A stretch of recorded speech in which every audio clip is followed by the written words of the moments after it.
The Greyhound bus rumbled into the Port Authority bus terminal, a metal beast disgorging its cargo of weary travellers into the heart of New York City.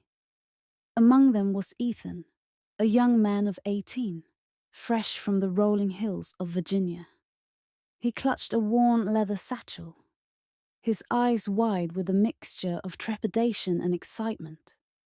He was here to study literature at New York University, a dream he'd nurtured since he first discovered the magic of words in his small-town library. Ethan had always been a bit of an outsider in his hometown. He preferred the company of books to the roar of Friday night football games, and his quiet, thoughtful nature often set him apart from the boisterous crowd. He was polite, almost to a fault, with a gentle demeanor and a genuine curiosity about the world. He was also, by his own admission, somewhat naive about the ways of the world, especially the complexities of relationships. The sheer scale of New York City was overwhelming. The towering skyscrapers, the constant rush of people, the cacophony of sounds. It was a sensory overload compared to the tranquil landscapes of Virginia. He found his way to the NYU campus, a relative oasis of calm amidst the urban chaos, and settled into his dorm room, a tiny space that felt both cramped and cozy. His first few weeks were a blur of orientation sessions, navigating the labyrinthine campus and trying to adjust to the fast-paced, relentless energy of the city. He found the academic challenges stimulating, but the social scene was a different beast altogether. He was used to the slow, deliberate pace of conversation in Virginia, where people took the time to truly listen. In New York, it seemed like everyone was talking at once, vying for attention. It was in his introduction to literary theory class that he first saw her. Her name was Serafina, and she was unlike anyone he had ever met. She sat a few rows ahead of him, and even from behind, he could tell she possessed a striking presence. Her hair was a cascade of golden waves, the color of spun sunlight that tumbled down her back. When she turned to answer a question, he was captivated. She had a radiant smile, high cheekbones and eyes that sparkled with intelligence and a hint of mischief. And her figure, it was voluptuous, curvy in a way that was both alluring and undeniably feminine. Ethan, who had grown up in a culture where such figures were often whispered about but rarely celebrated so openly, found himself both fascinated and slightly intimidated. Serafina was everything Ethan was not: confident, vivacious, and utterly at ease in her own skin. She commanded attention without seeming to try, and she had a way of making people feel seen, heard, and valued. She was also incredibly sharp, with a quick wit and a passion for literature that rivaled Ethan's own. Over the next few weeks, Ethan found himself increasingly drawn to Serafina. He admired her intelligence, her passion, and her infectious energy. He noticed the way she interacted with others, always with kindness and genuine interest. He observed her laughter, a rich, melodic sound that seemed to fill the room with warmth. He even started to notice the small things, the way she chewed on the end of her pen when she was deep in thought, the way she wrinkled her nose when she disagreed with something, the way her eyes lit up when she talked about her favorite authors. One day after class, Ethan found himself walking behind Serafina as she made her way down the hallway. He hesitated for a moment, then took a deep breath and quickened his pace. "Serafina!" he called out.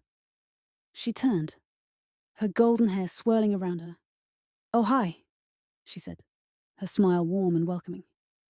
"You're Ethan, right?" He nodded, feeling a blush creep up his neck.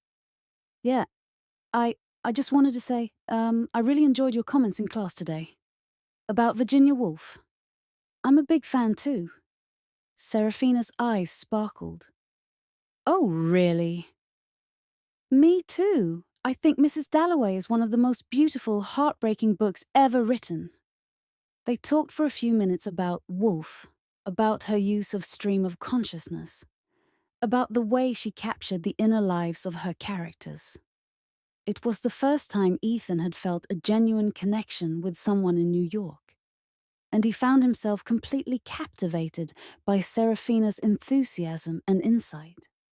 As they talked, Ethan noticed that other students were giving Seraphina sidelong glances, some with admiration, others with a hint of envy. He realized that she was something of a campus celebrity, known for her beauty, her intelligence, and her vibrant personality. The realization made him feel both proud to be talking to her and slightly intimidated.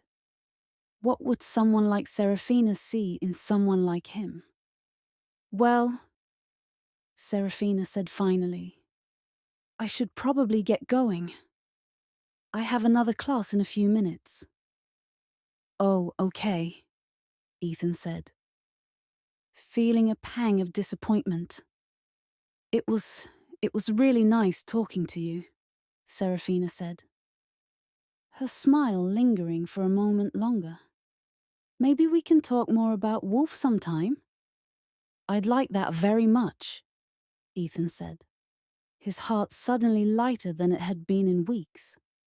Over the next few weeks, Ethan and Seraphina found themselves talking more and more. They would meet after class, grab coffee at a nearby cafe, or study together in the library. Ethan was amazed by how easy it was to talk to her. She was a good listener, genuinely interested in what he had to say, and she had a way of making him feel comfortable and at ease. He found himself opening up to her in ways he never had with anyone before, sharing his dreams, his fears, and his insecurities. Seraphina, in turn, seemed to be drawn to Ethan's quiet intelligence and his gentle nature. She told him that she appreciated his thoughtfulness, his willingness to listen, and his genuine curiosity. She admitted that she was often surrounded by people who were more interested in talking about themselves than in listening to others, and that Ethan's presence was a refreshing change. One afternoon, after a particularly stimulating discussion about James Joyce, Seraphina suggested they find a quiet place to continue their conversation. There's a little room in the basement of the library, she said. It's usually pretty empty. We can talk there without being interrupted. Ethan, feeling a flutter of excitement, agreed. He had never been alone with Seraphina before, and the prospect of spending some time with her in a secluded space sent his imagination racing. They made their way to the library basement, a dimly lit, slightly musty space filled with rows of old books and forgotten archives. Seraphina led him to a small windowless room at the end of a long corridor. The room was sparsely furnished, with a couple of wooden chairs and a small table. Seraphina closed the door behind them, the click echoing in the silence. Ethan's heart began to pound. He suddenly felt a wave of nervousness wash over him. He wasn't sure what to expect. Seraphina turned to face him, her eyes sparkling in the dim light. She took a step closer, her voice soft and low.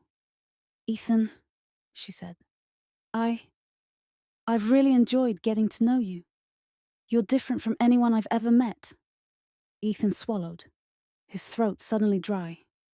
You too, Seraphina, he managed to say. You're amazing. Seraphina smiled, a slow, seductive smile that sent shivers down Ethan's spine. She took another step closer, closing the distance between them. Her scent, a heady mix of vanilla and something floral, filled his senses. I have a confession to make, she said, her voice barely a whisper. I've been intrigued by you since the first day of class. There's something about you. Your quiet strength, your gentleness. It's very appealing." Ethan's mind was reeling. He couldn't believe what he was hearing. Serafina, the beautiful, confident Serafina, was interested in him? Serafina reached out and gently touched his arm, her fingers sending a jolt of electricity through him. "I was wondering," she said, her voice husky, "if you'd like to have dinner with me tonight, at my place." The invitation hung in the air, heavy with unspoken implications. Ethan knew what Serafina was suggesting. He wasn't completely naive. He knew that dinner at her place was code for something more. He hesitated for a moment, torn between his ingrained sense of propriety and the undeniable pull he felt towards Serafina. He had never been in a situation like this before.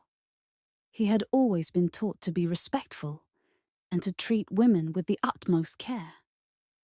But the way Serafina was looking at him, the heat in her eyes, the softness of her touch, it was intoxicating. He looked at Serafina, really looked at her. Her golden hair, her curvy physique, her radiant smile. She was everything he had ever dreamed of and more. And she was inviting him into her world. A wave of desire, stronger than anything he had ever felt, washed over him. He made his decision. "Yes," he said, his voice barely audible. "I'd love to have dinner with you." Serafina's smile widened, and she leaned in closer, her lips just inches from his. "Good," she whispered. "I'll see you tonight." And with that, she turned and walked out of the room, leaving Ethan standing there, his heart pounding, his mind racing, and his life forever changed. That dinner was the beginning of their love story.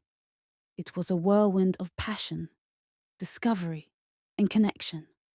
They found in each other a kindred spirit, a soulmate. Their love deepened with each passing day, built on a foundation of mutual respect, admiration, and a shared love of literature. Ethan, the quiet boy from Virginia, had found his place in the vibrant tapestry of New York City, and he had found the woman who made his heart sing.